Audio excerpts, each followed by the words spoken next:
अंत का प्रारंभ।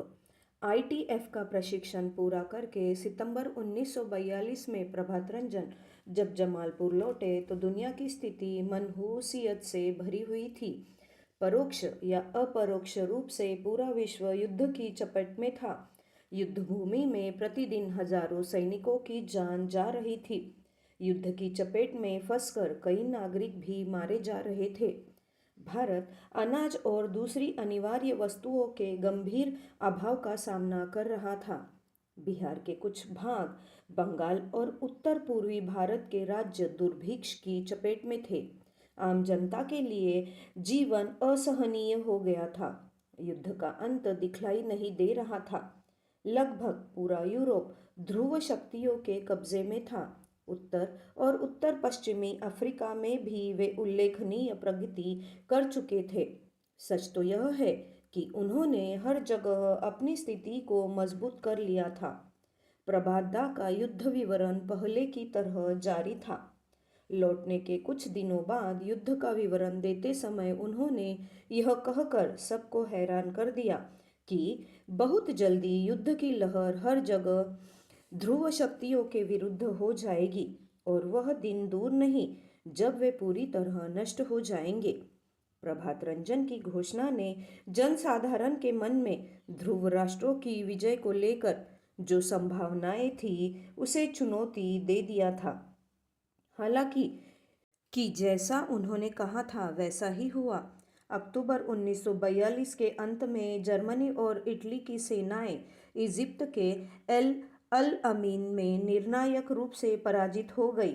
उसके बाद मित्र राष्ट्रों का आक्रमण और तेज होता गया। परिस्थितियां ध्रुव राष्ट्रों के विरुद्ध होती गई और ध्रुव राष्ट्र लीबिया, अल्जीरिया और ट्यूनीशिया में एक के बाद एक सभी युद्ध हारते गए। इन पराजयों के बाद उन्हें वापसी के लिए मजबूर होना पड़ा। 1942 की शरद ऋतु में युद्ध का विवरण देते हुए प्रभात रंजन ने एक और भविष्यवाणी किया कि ठंड प्रारंभ होते ही ध्रुव राष्ट्र की सेनाओं को रूस से भी हटना पड़ेगा। स्टालिनग्राड में उन्हें जबरदस्त मुंह की खानी पड़ेगी और उसके बाद उन्हें पूर्वी क्षेत्रों से लौटना पड़ेगा। 1943 की एक सुबह उन्होंने बतलाया कि जर्मन सेना ने एक दिन पहले स्टालिनग्राड में समर्पण कर दिया था और रूस ने 5 लाख से ज़्यादा जर्मन सैनिकों को बंधक बना लिया था। आगे उन्होंने कहा कि इसके बाद जर्मनी लगातार पीछे हटने के लिए मजबूर होता जाएगा और अंततः पूरी तरह परास्त हो जाएगा। 1943 के मध्य में प्रभात रंजन ने घोषणा किया कि मित्र राष्ट्रों की सेना सिसिली में घुस चुकी थी। फिर उन्होंने कहा कि अब ध्रुव राष्ट्रों की सेना को पश्चिमी यूरोप से भी पीछे ढकेल दिया जाएगा।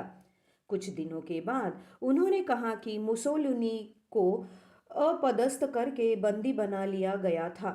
उनके एक सहयोगी राम सिंह ने पूछा, प्रभातदा, क्या नई सरकार उसे मार डालेगी? नहीं, उन्होंने उसे दूर दराज के इलाके में स्थित जेल में बंद कर दिया है। बहुत जल्द हिटलर उसे रिहा करवा कर रोम में पुनः उसकी पदस्थापना करवा देगा। लेकिन मुसोलिनी के पास पहले जैसी शक्ति और अधिकार नहीं रहेंगे। इटली की सेना पहले ही अपनी हार मान चुकी है और उसका नैतिक साहस भी समाप्त हो चुका है। इसलिए मुसोलिनी केवल जर्मनी की सहायता से ही सत्ता पर बने रहेगा। युद्ध के अंत में मुसोलिनी को दुखद मृत्यु का सामना करना पड़ेगा। प्रभात रंजन ने जो भी कहा था बिल्कुल वैसा ही होता गया। इटली की नई सरकार ने मित्र राष्ट्रों के समक्ष समर्पण कर दिया। फिर हिटलर के सैनिक रोम और इटली के कुछ हिस्सों पर काबिज हो गए। जर्मन के कमांडो ने मुसोलिनी को जेल से मुक्त कराया और उसे कठपुतली सरकार का नेता बना दिया। 1944 के मध्य में रोम के पतन के साथ ही इटली की हार जीत के दुविधाग्रस्त युद्ध अंत हो गया। प्रभात रंजन का विवरण सुनने वालों के लिए रूस और यूरोप से जर्मन सैनिकों का पलायन एक रोमांचकारी समाचार था। 1943 के बाद अपनी शक्तिशाली वायुसेना के दम पर मित्र राष्ट्रों के हवाई जहाज़ों ने जर्मनी के शहरों पर भीषण बमबारी प्रारंभ कर दिया, जिससे वहां के आम नागरिकों की दुर्गति होने लगी। हवाई हमलों का समाचार देते हुए प्रभात रंजन ने जर्मनी की तबाही का विस्तृत विवरण भी दिया। बाद में हवाई हमले और अधिक क्रूर होते गए। बमबारी ने मुख्य रूप से युद्ध से असंबद्ध आम नागरिकों को अपना निशाना बनाया। हजारों बेगुनाह लोग मारे गए। मरने वालों में ज़्यादातर अबोध शिशु, महिलाएं और वरिष्ठ नागरिक ही शामिल थे। घायल होने वालों की संख्या भी ज़्यादा थी। उन हमलों में युद्ध से असंबद्ध जो हजारों लोग घायल हुए थे, उन्हें चिकित्सकीय सुविधाएं भी बड़ी कठिनाई से मिल रही थी। हम्बर्ग में लगभग एक सप्ताह तक दिन रात बमबारी होती रही, जिसके कारण जुलाई के अंत तक वह पूरी तरह तहस नहस हो गया था। 70,000 से ज़्यादा लोग मारे गए और पूरा नगर कई दिनों तक जलता रहा। घायलों और अपंग होने वालों की संख्या मरने वालों से ज़्यादा थी। कुछ लोग तो जीवन भर के लिए विकलांग हो गए। मित्र राष्ट्रों ने अबोध और निरपराध लोगों पर अंधाधुंध बमबारी करके जिस क्रूरता का प्रदर्शन किया था, उसके बारे में यद्यपि न तो रेडियो ने बतलाया और न ही समाचार पत्रों ने छापा, किंतु प्रभात रंजन युद्ध संबंधित अपना विवरण देते समय उसके बारे में बतलाते रहे। भीषण बमबारी का वर्णन करते हुए उन्होंने अपना मंतव्य भी उजागर किया और कहा, मासूम बच्चों, महिलाओं और वरिष्ठ नागरिकों की हत्या मित्र राष्ट्रों की धूर्तता प्रमाणित करती है। युद्ध में विजयी होने के बाद मित्र राष्ट्र पराजित राष्ट्रों पर युद्ध अपराधी होने का मुकदमा चलाएंगे और उन्हें युद्ध अपराधी घोषित कर देंगे। लेकिन खुद उन्होंने सैकड़ों हजारों निरपराध लोगों को मारकर जिस अमानवीय क्रूरता का प्रदर्शन किया है, उसका हल्का सा विरोध भी कहीं नहीं होगा। उस क्रूरता की कहीं चर्चा भी नहीं होगी, वरन वे ऐसा व्यवहार करेंगे मानो मानवता के विरुद्ध उन्होंने जो अपराध किया है उसके लिए उन्हें ईश्वरीय आदेश मिला था। सच्चे न्याय का तकाजा है कि जिन लोगों ने भी निरपराध लोगों पर अमानवीय अत्याचार किया है, उनके विरुद्ध युद्ध अपराधी होने के मुकदमे चलाए जाने चाहिए।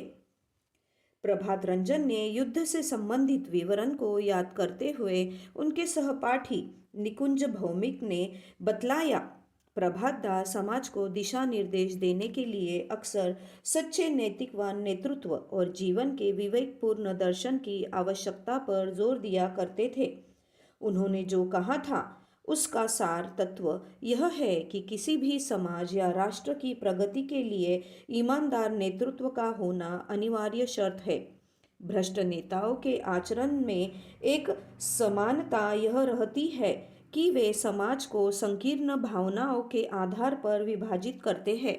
समाज के कमजोर वर्ग का शोषण करने के लिए वे जनसाधारण के मन में घृणा का बीज बोते हैं और स्वार्थ और मानसिक संकीर्णता से परिपूर्ण विचारधारा को फैलाते हैं। प्रत्येक समाज और राष्ट्र को बड़ी सतर्कता से अपने नेताओं को चुनना चाहिए और सही दिशा निर्देश देने वाले दर्शन को अपनाना चाहिए।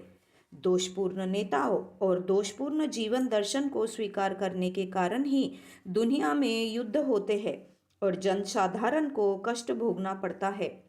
नाजीवाद, फासीवाद, पूंजीवाद और साम्यवाद जैसी जड़ता और संकीर्णता पर आधारित विचारधाराएं अंततः नफरत और संकीर्ण मानसिकता को भड़काकर जनसाधारण को एक दूसरे से अलग करती है और राष्ट्रों को भी बांट देती है।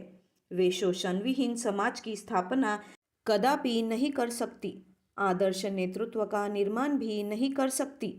केवल आध्यात्म पर आधारित दर्शन ही आदर्श नेतृत्व का निर्माण कर सकता है, संकीर्णता और शोषण मुक्त समाज की स्थापना कर सकता है। भविष्य में लोग समस्त जड़ भिमुखी दर्शनों का बहिष्कार कर देंगे और समस्त वाद से मुक्त आध्यात्मिक दर्शन को अपनाएंगे। मैंने उनसे पूछा था, क्या दुनिया में कहीं भी ऐसे आदर्श आध्यात्मिक नेता और आध्यात्मिक दर्शन है? नहीं, कहीं नहीं है।